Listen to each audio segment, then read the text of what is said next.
बिस्मिल्लाहिर्रहमानिर्रहीम। अगर आप 2026 में पीपीएससी के किसी भी इंटरव्यू में अपेयर होने जा रहे हैं तो ये वीडियो देखना आपके लिए ज़रूरी है। क्यों?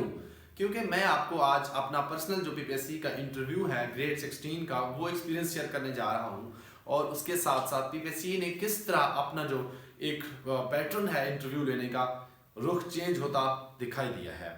क्योंकि पीपीएससी ने एक फिनांस के बंदे से किस तरह जनरल नॉलेज और एक जनरल नॉलेज पेपर से आने वाले बंदे से किस तरह फिनांस के क्वेश्चन करके रुख को चेंज करके दिखाया है। जी हाँ, तो आज हम बात करेंगे कि अगर आप, जैसा कि मैंने फिनांस और रेवेन्यू के हवाले से इंटरव्यू दिया है तो उन्होंने जीके में से पूछ लिया है, और अगर आपने यानी एक कैंडिडेट ने जीके का इंटरव्यू जो है जीके बेस्ड पेपर का इंटरव्यू दिया है और वो आप से रेवेन्यू के बारे में पूछ रहा है तो क्यों, थोड़ा सा इस बात पे बात करेंगे। और मेरा जो पर्सनल इंटरव्यू है एक्सपीरियंस है ऑडिटर का, इसके हवाले से बात करेंगे। मैंने इंटरव्यू दिया है, ये auditor in the local government fund, ठीक है, इसका ऑडिटर ऑडिट डिपार्टमेंट में, यानी इस पोस्ट का इंटरव्यू हुआ है मेरे से। सबसे पहले जैसे ही मैं इंटर हुआ मैंने कहा अस्सलाम वालेकुम, उसके बाद वालेकुम अस्सलाम, तो जी बैठ जाएं। मैं बैठा, मेरे से क्वेश्चन हुआ कि इंट्रोड्यूस योर सेल्फ, यूजुअली जो हर कैंडिडेट से होता है। मैंने इंट्रोडक्शन करवाया, मेरे इंट्रोडक्शन से ही उसने क्वेश्चन पूछा, ठीक है जी आपने बीएस इकोनॉमिक्स की है? मैंने कहा जी हाँ मैंने बीएस इकोनॉमिक्स की हुई है। जैसे ही उसने मेरे से इकोनॉमिक्स के कोई 2 से 3 कहा कि इकोनॉमिस्ट जो हैं फेमस इकोनॉमिस्ट उनके नाम बता दें। मैंने बताया है कि Adam Smith, Robbins, Keynes as well, ऐसे ही मैं बताता गया। उसने कहा ठीक है जी, तो जो कीन्स जो है इसका पूरा नाम क्या है? मैंने कहा जॉन मेनार्ड कीन्स। ठीक है जी, तो जॉन मेनार्ड कीन्स की कोई थ्योरी, ठीक है? मैंने कहा जी हाँ, उसकी जो थ्योरी है वो मैंने बताई। तो बात का मतलब ये है कि उसने मुझे कहा कि आप जॉन मेनार्ड कीन्स पूरा नाम जो है पता है? मैंने कहा जी हाँ पूरा नाम जॉन मेनार्ड कीन्स है। उसने कहा कीन्स का पूरा नाम, कहा लिख के दिखा सकते हैं? मैंने कहा जी हाँ। मुझे कहा वो वाइट बोर्ड है पीछे, आप वो पेन उठाएं, वो बोर्ड मार्कर उठाएं और वाइट बोर्ड पे लिख के दिखाएं। मैंने कहा ठीक है जी। मैंने वाइट बोर्ड यूज़ किया, मैंने वहाँ पे लिख के दिखाया जॉन मेनार्ड कीन्स। तो जैसे ही मैंने लिख के दिखाया, कहते हैं चेयरमैन ने कहा, जो मेंबर बैठा था, ठीक है, एक डिपार्टमेंट का बंदा होता है, जैसा कि दूसरा जो होता है वो उसका होता है पीपीएससी का अपना चेयरमैन होता है, 3 मेंबर होते हैं। तो मैं जैसे ही लिखा, उसने कहा थोड़ा साइड पे हो जाए। मैं साइड पे हुआ, दोनों कहा कि देखें लिख लिया उसने ठीक? कहते हैं जी सर ठीक लिख लिया। मुझे कहते हैं ठीक है? मैंने कहा जी सर ठीक है। क्योंकि जॉन मेनार्ड कीन्स जो है ये एक लंबा सा नाम है जो कि शायद 17, 18, 20 हिस्सों पे मुश्तमिल है। तो उसका मतलब अब मेरे से स्पेलिंग चेक करना भी नहीं था, ठीक है, उसका मतलब जो है जॉन मेनार्ड कीन्स देखना भी नहीं था। तो उसका क्या मतलब था? उसका मतलब था बेसिकली कॉन्फिडेंस को जज करना। क्या हाथ कांपते हैं? क्या टांगें लड़खड़ाती हैं? क्या चेयर से उठ के बंदा जा रहा है, लिख पाता है या नहीं? तो मतलब बात ये है कि आपके जो वो क्या कहते हैं कि नॉलेज जो है वहाँ जज नहीं किया जा रहा, आपका कॉन्फिडेंस जज किया जा रहा है। आपका जो नॉलेज था वो जज किया जा चुका है रिटन के थ्रू।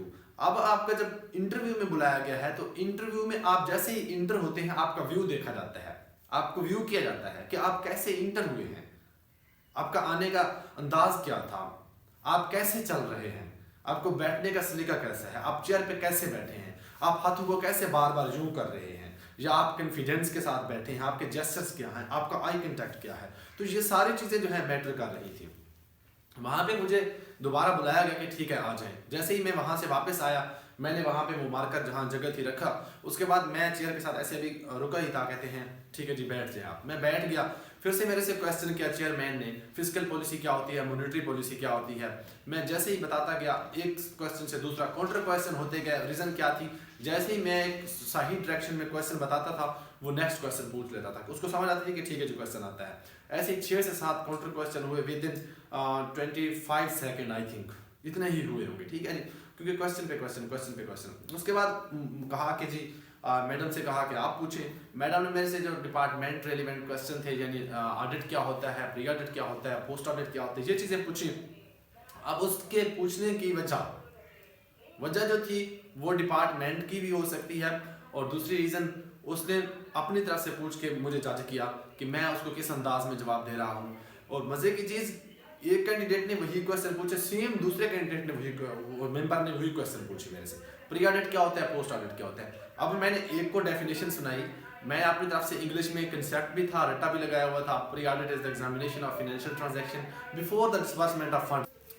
अच्छा, एक मेंबर ने मेरे से क्वेश्चन पूछा प्री ऑडिट क्या होता है, पोस्ट ऑडिट क्या होता है, मैंने इंग्लिश में सुनाया। दूसरे ने सेम वही जो है मेरे से क्वेश्चन किया कि प्री ऑडिट क्या होता है, पोस्ट ऑडिट क्या है। अब यहाँ पे मैंने जो इंग्लिश में एक को सुनाया, क्या उसने देखा कि दूसरे क्या मुझे भी वही इंग्लिश में सुनाता है, तो मैंने वहां से थोड़ा सा लफ्जों को चेंज किया कि pre audit is the examination of financial transaction and processes, ठीक है, before they are paid or recorded, ठीक है। थोड़ा सा मैंने लफ्जों को वहाँ पे मुझे मतलब कॉन्शियसली या अनकॉन्शियसली कह सकते हैं, इस चीज़ का एहसास हुआ कि मेरे से दोबारा क्वेश्चंस करना, क्योंकि वहाँ पे विद इन 4 to 5 सेकंड आपको डिसाइड करना होता है कि मेरे से मतलब एक तरह से माइंड पिक कर रहा था चीज़ों को। तो वहाँ पे आपको अगर सिर्फ रट्टा होता है तो रट्टा भी नहीं चल सकता। जब आपने डीपली उस चीज़ को, उस टॉपिक को, उस चीज़ को स्टडी नहीं किया तो यकीन करें आपका इंटरव्यू फ्लॉप होने वाला है। अब चीज़ें तो सेम ही थी, उसका मतलब डिफिनेशन सुनना नहीं था मेरे से कि आप प्री ऑडिट या पोस्ट ऑडिट को डिफाइन करें। उसका बेसिकली मतलब ये था कि क्या इसने रट्टा लगाया हुआ है। क्यों? मेरे से पहले मैडम पूछ रही है, मैडम ने 2 क्वेश्चन पूछने के बाद फौरी सर से कहा सर आप पूछ सकते हैं, ठीक है। तो सर की तरफ मैं जैसे ही ट्रांसफर हुआ, सर ने मेरे से पूछा, मैंने वही चीज़ थोड़ा सा उसको लफ्जों को चेंज करके बता दिया, तो मतलब इम्पैक्ट अच्छा रहा। फिर से मैडम ने स्टार्ट कर दिया डेफिसिट फिनेंसिंग क्या होता है, ठीक है। मैंने अपनी तरफ से बताया, उसने कहा जी ठीक है, लेकिन जो हमारा डेफिसिट होता है उसको कर्ज लेकर जब फिनांस हम करते हैं, उसको पूरा करते हैं, तो डेफिसिट फिनेंसिंग। फिर से चेयरमैन ने अपनी तरफ रुख फेर लिया और अपनी तरफ मतलब मुतवज्जे किया और मेरे से फिर उसने क्वेश्चन पूछे।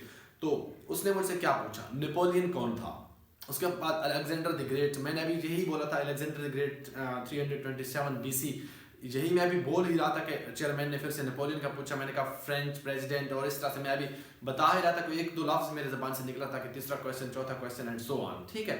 अब मैं बंदा था, मैं वहाँ पे गया बैठा था, फिनांस का बंदा गया बैठा था, रेवेन्यू का बंदा गया बैठा था, इकोनॉमिक्स का बंदा गया बैठा था, अकाउंटिंग का बंदा गया बैठा था, ठीक है। तो मेरे से क्वेश्चन बनता था नेपोलियन कौन है, नहीं। मेरे से क्वेश्चन बनता था अलेक्जेंडर द ग्रेट कौन है, नहीं। मेरे से बनता है कि वर्ल्ड वार 1 में कौन सा फौजी था जिसको जो क्या कहते हैं इंडो पाक का, जिसको क्या किया गया, नोबेल प्राइज दिया गया, ठीक है जी। वो उसका विक्टोरिया जो दिया गया था, आई थिंक, हाँ विक्टोरिया। तो बात का मतलब ये है कि अब इतना एक कंपटीशन जो है वो वास्ट हो चुका है, एक तरह से वाइड हो चुका है कि जब आप इंटरव्यू में अपेयर होते हैं तो आपको एक चीज़ मद्देनजर रख के जानी चाहिए कि आपके सारे जो स्किल है कि आपने जब चीज़ें जब आपको नहीं आती, जब आप जीके से, फिनांस के बंदे से जीके पूछने का मतलब वो आपसे सॉरी बुलवाना चाह रहा है। मैंने जब अपनी चीज़ों को सही तरीके से पढ़ा हुआ है, मैंने अपने सब्जेक्ट को सही तरीके से स्टडी किया हुआ है, जब मैंने एक तरीके से सारी चीज़ें जो है अपनी अच्छी तैयार की हुई है, मुझे डिपार्टमेंट का पता है, मैंने काम क्या करना है, ऑडिट कैसे जाके करना है, सारी चीज़ें उसने देखी इसे आती हैं, तो वो कैसे क्वेश्चन कर रहा है कि क्या इसमें सॉरी करने का भी ढंग है, जैसी चीज़ों को बना जोड़ के कहता है मुझे। तो मुझे जो क्वेश्चन नहीं आया मैंने डायरेक्टली बोला I am sorry sir, I am not sure, ठीक है जी। तो उसने नेक्स्ट क्वेश्चन पूछा, नेक्स्ट पूछा। तो ये तकरीबन 10 से 12 मिनट का मेरा इंटरव्यू रहा, और मैं कहता हूँ कि शायद 2026 में मेरा कोई भी अच्छा इंटरव्यू इस तरह से नहीं होने वाला। इसका रिजल्ट अभी आना बाकी है, इंशाल्लाह आप लोगों ने दुआ करना है। और अपने आप को एक चीज़ जहन में रख लें कि जब भी रिटर्न की तैयारी करनी है, रिटर्न की तैयारी नहीं करनी, इंटरव्यू की तैयारी करनी है। उसकी रीज़न क्या है, आपने भी इंटरव्यू दिए होंगे माशाल्लाह से, अब इंशाल्लाह देने जा रहे हैं, क्योंकि आप मेरी वीडियो देख रहे हैं तो आप इंटरव्यू देने जा रहे हैं। अभी इन्फोर्समेंट की, इन्वेस्टिगेशन ऑफिसर की और बाकी बहुत सारी पोस्ट हैं जो 2026 में भी अनाउंस हो चुकी हैं, होने वाली हैं, और आप इंटरव्यू देने जाएंगे। तो आपको एक चीज़ मद्देनजर रखनी है कि आप जब रिटर्न की तैयारी कर रहे हैं तो रिटर्न की तैयारी करते वक्त आप अपने आप को इंटरव्यू के लिए तैयार करें। जी हाँ, ये मेरी स्ट्रैटेजी है और अल्हम्दुलिल्लाह इसको मैंने अपनाया है। जब भी मैंने तैयारी की है मैंने एक डीपली और बेहतरीन अंदाज से तैयारी की है। क्यों ना आप 2026 में 50, 60, 70 टेस्ट देने के बजाय 2 से 3 टेस्ट दें, उन पे अप्लाई करें और उन्हीं पे बैठ जाएं। सपोज अब इन्फोर्समेंट ऑफिसर या इन्वेस्टिगेशन ऑफिसर की बात करते हैं। अब मैंने अपॉर्चुनिटी कास्ट के तौर पर किसी एक पोस्ट को स्किप कर रहा हूँ। अब बखर में सपोज के हमारे पास अकाउंटेंट है डीसी ऑफिस में, वहाँ पे मैं अपने आप को अप्लाई किया हुआ है, तैयार किया हुआ था, लेकिन मैंने देखा है कि इन्फोर्समेंट ऑफिसर जो है इसके लिए अभी मेरे पास 3 मंथ हैं, 2 मंथ हैं अभी इसकी जो है फिजिकल क्लियर हुए हैं अभी रिसेंटली। तो क्यों ना मैं इस पे फाइट करूं, ठीक है, अपॉर्चुनिटी कास्ट बना दूं, मैं उसको मैं स्किप कर दूं और इस पे मैं आ जाऊं। रीज़न क्या है, रीज़न ये है कि आपको जब पूरा टाइम मिलता है, आप अच्छे तरीके से तैयार कर पाते हैं अपने आप को और एक अच्छे तरीके से तैयारी करके देते हैं, तो आपको रिटन के साथ साथ इंटरव्यू भी तैयार हो जाता है। जब दो तरह की तैयारी होती है, एक आप जब कोई क्वेश्चन आपसे पूछे और आप बता पाएं, और दूसरा आप देखें और टिक लगा पाएं। तो मेरा ख्याल है जब आप देख के टिक लगा पाते हैं वो सिर्फ आपकी रिटन की तैयारी है, और जब आपसे कोई पूछे और आप बता पाएं तो वो आपकी इंटरव्यू की तैयारी है। तो अपने आप को इस तरह से तैयार करना है। और इंटरव्यू में जाने से पहले एक चीज़ याद रखें, सबसे ज़्यादा प्रैक्टिस करें, सबसे ज़्यादा आपने इंट्रोडक्शन पे काम करें। सबसे ज़्यादा जो चीज़ मैटर करती है वो आपका इंट्रोडक्शन है। जब आपसे पहले 10 से 15 क्वेश्चन किए जाते हैं, उससे पहले आपको क्या किया जाता है, खुद को मौका दिया जाता है कि यार आप अपने आप को बताएं, अपने बारे में बताएं। आप रिलैक्स हो जाते हैं, आपको पता होता है कि मैं अपने बारे में बता रहा हूँ, अपनी शख्सियत के बारे में बता रहा हूँ। तो ये चीज़ मैटर कर रही होती है कि आप अपने तरीके में कितना बेहतर अंदाज से बता सकते हैं, आपके फेस पे क्या एक्सप्रेशन है, आपके जेस्चर्स किस तरह के हैं। तो आप सबसे ज़्यादा जब प्रैक्टिस करेंगे, इंटरव्यू एक स्किल है, इंटरव्यू नॉलेज नहीं है, ठीक है। इस तरह भी नहीं होना चाहिए कि सिर्फ स्किल है, नॉलेज आपके पास ना हो। वही बात है कि आप जितना रिटन के लिए खुद को अच्छा तरीके से तैयार करेंगे वो आपको इंटरव्यू में बेनिफिट देगा। तो आपने प्रैक्टिस करनी है, सबसे ज़्यादा प्रैक्टिस करनी है, कैमरे में बैठ के प्रैक्टिस करनी है, खुद को रिकॉर्ड करके सुनना है, अपनी फैमिली मेम्बर्स के सामने इंट्रो करना है, अपने जो सीनियर्स हैं, अपने कोई टीचर्स हैं, कुलीग्स हैं, वहाँ पे उनके साथ जाके प्रोफेशनली बैठें, अपना इंट्रोडक्शन करवाएं, उनको एक क्वेश्चनर बना के दें कि मेरे से क्वेश्चन पूछें, वो आपसे क्वेश्चन पूछेंगे। आपकी ज़बान जब यहाँ लड़खड़ा रही है तो इसका मतलब वहाँ ज़रूर लड़खड़ाएगी। जब आपकी ज़बान फ्लो आएगा, जहाँ पे आप प्रैक्टिस कर चुके होंगे अच्छे तरीके से, तो आप कभी भी इंटरव्यू में लड़खड़ाएंगे नहीं, ठीक है। तो जब हम एक रिटन की तैयारी कर रहे होते हैं तो हम एमसीक्यूज की प्रैक्टिस करते हैं। जब इंटरव्यू में जाना है तो इंटरव्यू की तैयारी, इंटरव्यू की प्रैक्टिस करके जाना है, ठीक है। तो ये मेरा थोड़ा सा जो है आपकी सबकी तरफ जो एक पैगाम था, यही था कि इंटरव्यू में जाने से पहले अपने आप को अच्छे से तैयार करें, वेल ड्रेस्ड होकर जाएं। और बाकी बहुत सारी चीज़ें जो है मैटर कर रही होती हैं, जो कि आपने दुआओं के साथ साथ दवाएं भी लगानी है, मरहम पट्टी भी करनी है, तैयार भी करना है। सिर्फ दुआओं पे नहीं बैठना, अपने आप को अच्छे तरीके से तैयार करके जाना है। तो जब आपकी तैयारी अच्छी होगी तो आप अच्छे तरीके से परफॉर्म करके आएंगे और आप इंशाल्लाह एक अच्छी सीट पे रिकमेंडेड भी होंगे। ये कोई हमारा आखिरी इंटरव्यू नहीं होता, ये मेरा बार बार अल्फाज आपको सुनने को मिलेंगे, ठीक है ना, कि आपने परेशान नहीं होना। ये है लाइफ का, या आपकी ज़िंदगी का, या आपके कैरियर का कोई आखिरी इंटरव्यू नहीं है। बहुत सारी अपॉर्चुनिटीज़ जो हैं आपको मिलने वाली हैं और आप अवेल करने वाले हैं। इंशाल्लाह आप एक दिन अच्छी पोस्ट पे होंगे अगर लगे रहे, रुके ना, थके ना, झुके ना, ठीक है।